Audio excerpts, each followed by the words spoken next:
I just finished stitching the entire back, and now I'm ready to continue on with the rest of my jacket pieces. This is my left front jacket piece, and I wanted to do this one just a little bit different, and the technique will be a little different than what we did with the sleeves. So I wanted to show you guys how I'm going to do this. So as you can see, I've already marked out my entire boundary of my available quilting space. I have positioned my jacket front in my available space. And so the first thing that I'm going to do is go ahead and get rid of my lettering because I no longer need that. And now I'm going to go and get the patterns that I want to put on the jacket. Pattern pieces that I have selected for this, the first one is Dream Tangle Pano 002. The second one is Dream Tangle Edge to Edge 007. And Dream Tangle Edge to Edge 009. So you'll see that these three patterns are much larger than my available quilting space. And what I really want to do is I want to stitch a portion of each one of these. And again, remember, we're going to use the fill feature on these on this jacket. So but I want to use a little piece of each one of these. So what I'm going to do is rotate each one of these patterns until I get it in the right position. 1, 2, 3. Now I'm going to pick this pattern up and I'm going to put it over my available space here. And then the second pattern I'm going to rotate 3, and I'm going to bring it down, and I'm going to nest it right inside this area that I have. I'm going to zoom in and pick that up and put it right in place. I don't really want there to be a gap, but I don't want it to overstitch.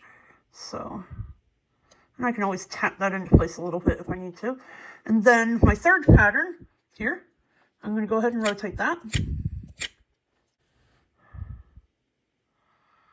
Now I'm going to do a little bit of adjusting on these patterns because some of the elements that I really wanted to get in here was this cloud and swirl. And the reason why I'm running these patterns sideways instead of their regular orientation is because I wanted these clouds to be in the upright position.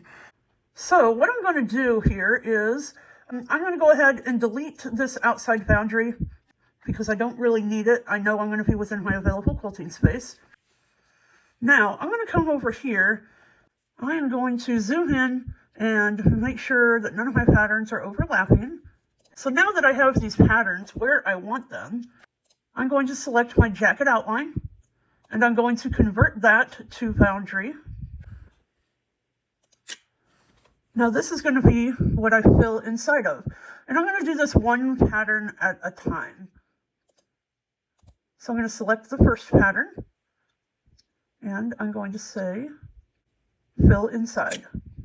Okay, that looks very nice. Now my second pattern, I'm going to select, and I'm going to click on fill inside.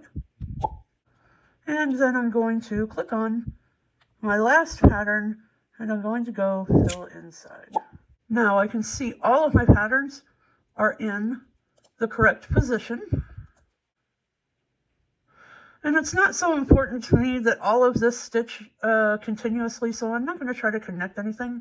I'm just going to let each one of these patterns stitch, and then when it's finished, it's going to cut the thread at the edges here, so I'm not worried about that.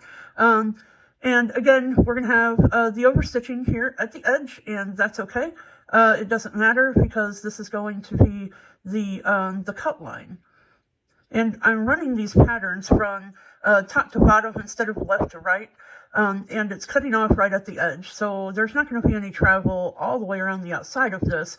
It's just going to be travel right along the edges. So it's not going to encircle the pattern, if that makes sense. So now that I have everything in place and my fills are done, all I have to do is go ahead and stitch. So I'm going to let this stitch and then I'll come back. All right, let's take a look at how amazing this looks after it's stitched.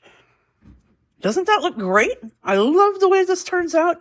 And I'll tell you what, using these Dream Tangle patterns, it is absolutely a dream. I love that I didn't really have to do any connecting to this.